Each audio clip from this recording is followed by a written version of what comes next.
Hello Tigers, and welcome to the TMNtv newscast for Wednesday, June 6, 2018. Stay tuned for the latest news at Fort Hays State University and around the nation. I'm your news anchor Jaden Mount, and Haley White will be along later with sports. But first, here's what's making news in Tigerland. A Hays teenager was the latest victim of criminal damage to a vehicle while she was driving Monday night along 41st Street in Hays. The driver's vehicle was hit by an object allegedly thrown from an approaching pickup. The windshield was shattered and the driver was able to avoid serious injury. But it's not the first report of such incidents in the same area. Haley White talked with Lieutenant Brandon Wright of the Hays Police Department about the recent incidents. Haley White with Tiger Media Network here in the newsroom. I recently spoke with Lieutenant Wright of Hays Police Department on a couple similar reported incidents occurring on 41st Street near Autumn Lane, taking place within the last several days. Received two reports of criminal damages in the last week that occurred when an object was thrown from one vehicle, striking another vehicle coming in the opposite direction. Both of these occurred on 41st Street between Hall Street and Vine. In both cases, the suspect vehicle was described as an older pickup. In one case, it was described as a white pickup with a brown stripe. In the other, it was described as a brown pickup with a white stripe. Lieutenant Wright reports some form of liquid is left on the victim's vehicle when they appear on the scene and says that the object that is being ejected from the pickup could potentially be a water balloon or a similar object that holds liquid. We're finding water or some other liquid on the victim's vehicles after they get stopped. The Hays Police Department requests the public's help in order to identify the vehicle who is responsible for the dangerous reoccurrence. So this is very dangerous, and we would like the public's help in trying to identify the suspect vehicle. Again, if you have any information or see a vehicle that might match this description, if you could please contact local law enforcement. You can call dispatch at 785-625-1011. Just report the location, or if you see a tag number. An earlier report on May 30th alerted to the Hays PD to a similar incident at 10:30 p.m. on 41st Street near Autumn Lane. That driver's windshield was broken from an item thrown from an approaching vehicle as well. After that report, Hays PD was told the passing vehicle was an older white pickup with a stripe. Monday night's incident also was reported along 41st Street in a similar fashion. Remember, anyone with information about these incidents is asked to call the Hays PD at 785-625-1030 or dispatch at 785-625-1011. The university officially announced it would be launching a new online bookstore for all textbooks and course material beginning for the upcoming fall semester. Ordering books will be done completely online, and the bookstore in the Union will be renamed the Tiger Spirit Shop. Stay with us as the story develops throughout the summer. Hundreds of onlookers came to view flooding along Gustad Drive late last week. After heavy rains to the west of Hays a few days prior, water finally made its way down Big Creek and onto the FHSU campus. Several inches of rain were reported in two separate storms earlier in the week, and that water finally made its way east early Thursday morning. The flood of the water forced FHSU officials to close a portion of Gustad Drive leading from the main campus to Gross Memorial Coliseum. Water reached well outside of the Big Creek banks, several feet on both sides. Many residents in Hays commented that it was the most water that they had seen over the bridge in many years. Waters receded during the weekend, but campus crews were still busy cleaning up the roadway. On Monday afternoon, the road was cleared and traffic returned to normal. It's back on again. A meeting between U.S. President Donald Trump and North Korean leader Kim Jong-un is scheduled for June 12th in Singapore. The two leaders had scheduled a meeting for the same date in May. Then Trump sent a letter to his counterpart saying the meeting would be canceled. A few days later, the historic meeting was back on again. Trump is hoping to persuade the North Korean dictator to give up his nuclear arsenal in exchange for relief from U.S. economic sanctions, according to the Tribune News Service. The Topeka Capital-Journal confirmed 2 people died after an incident Sunday at the Jeffrey Energy Center near St. Mary's.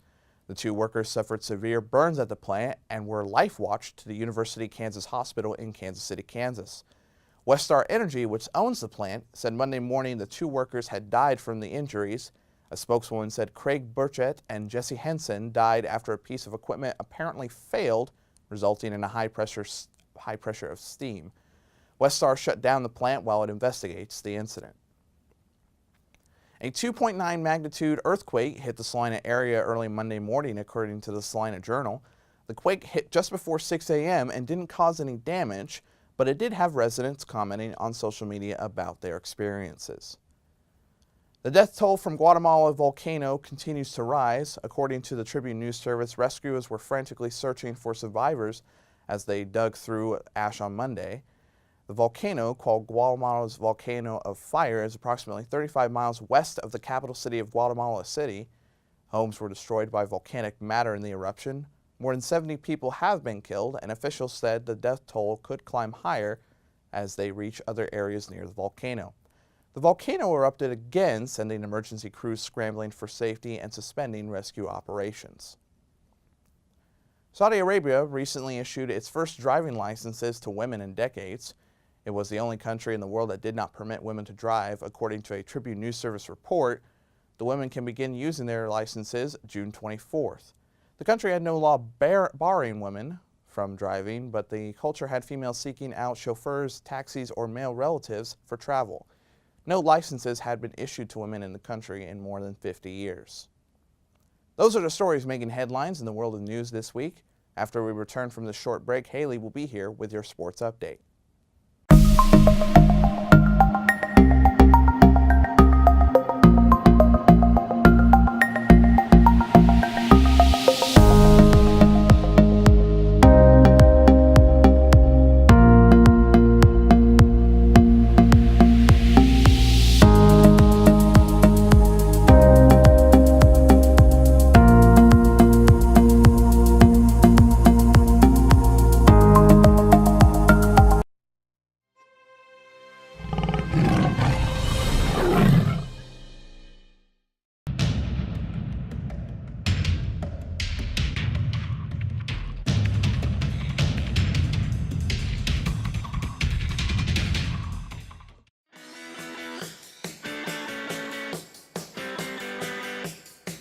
I think there's a perception out there that web and mobile application development is this field where you sit behind a computer all day and code.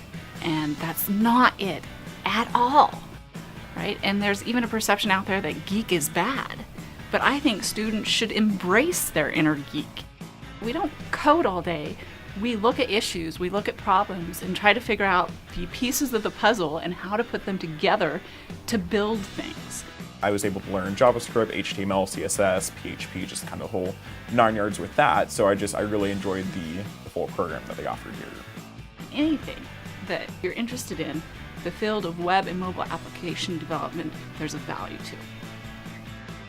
to. There's nothing like what we have in the informatics department. If you choose to take everything in the buffet that we offer, you'll be very well prepared for any type of job opportunity that's out there.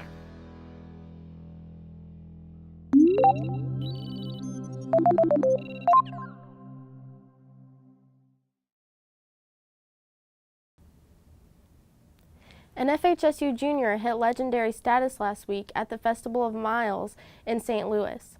On Thursday, Brett Meyer ran a sub 4-minute mile at the meet, becoming only the second Tiger to run below the 4-minute mark in school history. Meyer finished the mile in 3 minutes, 59.77 seconds, just 1.23 seconds shy of the winner. He finished the race 6th. The field of 14 runners also featured many professionals. All right, I got another guy here tonight in Road 4. This is Brett Meyer from Florida State D2. Brett, what was your field going into tonight? My indoor PR was 4:06.5. Breaking 6 seconds to go under 4. That's a lot of seconds. What helped you do that? Oh man, I got to room with Gary Heath this weekend, and he just shared some secrets with me. So I'll give credit to him. I think everybody's distracted wants to hear some of those secrets. So what's you had D2 Nationals last weekend? Yeah, I ran the 1500 and got fourth with a competitive race. So I just wanted to finish up here and then shut down the season. Right, I'd say it's a pretty good cherry to put on the end of a great season. Yeah, this is just the best way. I brought some friends up, and the best way to go under 4, so I'm so proud. Well, hey, congratulations. Thank you so much for joining us tonight. Enjoy this. The Scott City product is coming off a stellar 2018 indoor and outdoor track seasons where he was the national runner-up in the indoor mile. He was 4th at the NCAA Division II Outdoor Championships in the 1500-meter run a few weeks ago. Meyer joins legendary runner John Mason as the only 2 FHSU athletes to break the 4-minute marker. Mason ran under 4 minutes numerous times and was a finalist in the 1968 U.S. Olympic trials. Mason, who grew up in Phillipsburg, was inducted into the Kansas Sports Hall of Fame in 2009. There's also big news on the baseball field for Fort Hays. The Tigers hired a new head coach last week to replace Steve Johnson. Hays native Jared Goodell will take over the reins of the program after putting together several successful seasons at Colorado School of Mines. Goodell said he was happy to be returning to his alma mater as the new coach. Oh, very excited. It's a day that I think you get into a profession, and it's a day you think hopefully you have the opportunity to do that at some point, and it ended up happening. So family's excited. Very excited to be back. I've always kind of viewed Fort Hays as my team. I think a part of you is wherever you're at, coaching-wise, but not as much as it is here for me. So it makes it a special opportunity. Goodell becomes the 15th head coach in the FHSU program history to spend the last 7 seasons building up a Mines program that made a deep run into the NCAA Division II regional tournament this year. He played at FHSU from 2001 to 2004 as a catcher after graduating from Hays High School. He was a 2-year captain and a 2-time all-conference performer. Goodell said he was hopeful the head coaching position at his alma mater would open up one day and that he would have a chance to fill that role. Yeah, I was definitely hopeful. Again, I kind of gotten to the point at Mines where you reach a certain point and you kind of get it going that you have a small list that you might leave that place for, and this one was always, in the top 2 in my mind, and in a place that, like I said, I've always felt like this has been, my team, and I've always followed them, and always, I've had a big interest in it, and just the program itself. When you spend 6 years, and then even growing up watching it and watching the level of play, and being coached by those guys in Junior Legion and Legion Ball, and knowing those guys and starting knowing those names, and that tells me a lot, just the way I view it. Whether I think about it or not, I do know I've always it's always been my team basically, and so it's always been a goal. Yes, when it came open and the opportunity presented itself, we're right in the middle of the postseason at Mines, but so you're trying to stay focused on your team, and but in those free times, you're definitely thinking about it, and talking to the family about it, and then the kind of that excitement builds, and so yeah, it was something we were thinking about it, and I wanted to definitely not shortchange where I was at, and wanted to stay focused on that. But that's something in the back of your mind. It's been in the back of my mind since I played here and coached here. It's a place I hold in high regard, and growing up here, and just the community itself, and I could probably tell you a story from every street in Hays. Just spending as much time as I did, and all through college. It's always been a place that's been, yes, a dream job for me, and a location, and Kansas is home to me. I've always wanted to, love Colorado and different places I've been, but, Kansas is home to me. And to have an opportunity to lead the program that you played for, grew up admiring, and then coached for and got your start, that is a dream job for me. On Monday, FHSU's Jeff Burnett was named the 2018 MIAA Student Athlete Advisory Committee Mentor of the Year in an award ceremony in Kansas City. Burnett is his 16th year at the university and is an advisor and a faculty member in the Department of Health and Human Performance. He's also a minister and director of Encounter, a college-age ministry at Celebration Community Church in Hays. The award aims to recognize people who had an impact on student athletes throughout their careers. Burnett also serves as the chaplain of the football team and organizes a mission trip to Haiti each year to promote community service. Hays' summer collegiate baseball team opened the 2018 season last weekend at Larks Park in Hays. The Hays Larks have a long-standing tradition of solid baseball during the summer months and have produced multiple MLB players in their history. Tiger Media Network's Tristan Sass and Junwin Sue were out at the ballpark this weekend and have a recap of the action. Over the weekend, the Hays Larks baseball team began its 2018 season from Larks Park. During the 3-day span, the Larks faced off against the Denver Cougars and had a 3-game series with the Colorado Sox. On Friday, the Larks took on the Cougars. Due to strong pitching throughout, the game was tied at 3 after 9 innings and went to extras. Denver took a 5-3 lead in the top of the 11th, but the Larks came back to even the score with clutch hitting in the bottom half of the inning. In the following frame, Hays was able to end the 12-inning marathon with a walk-off from Devin Hager for a 6-5 win. On Saturday, Hays hosted the Colorado Sox in a doubleheader. Starting off slow, the Larks fell behind 6-2 early and were never able to recover before dropping the first game 8-5. In Game 2, Hays got redemption and rebounded for an 8-4 victory. Finally, on Sunday, the Larks finished the opening weekend by defeating the Colorado Sox once again by a score of 8-4. Michael Wong pitched 7 strong innings for the Larks. After the first 4 games on the year, Hays has a record of 3-1. For those looking to come out and support the Larks, they will be back in action at home again next Thursday through Sunday with games against Great Bend and El Dorado. For more news around Hays, be sure to stay tuned with the Tiger Media Network. For TMN, I'm Tristan Sass.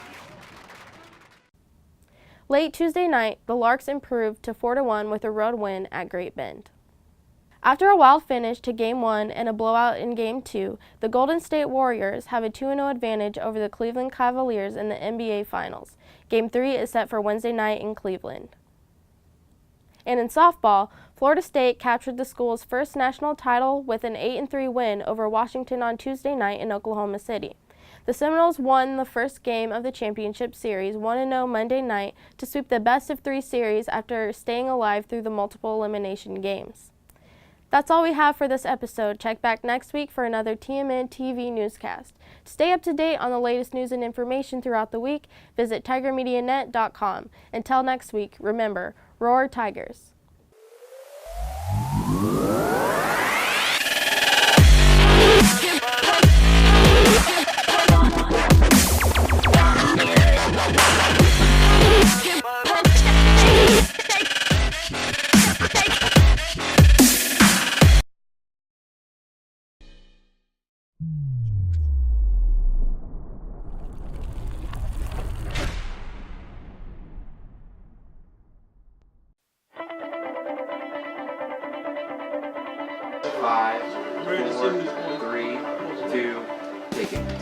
The Tiger Media Network is Fort Hays State University's independent student media organization. It's a student employment opportunity where you can work for either the news side or the sports side. So you can be on live sports production, which produces all of the live sports broadcasts that we do, or you could be on the news side and do news stories covering things on campus, so presidential announcements, student government association.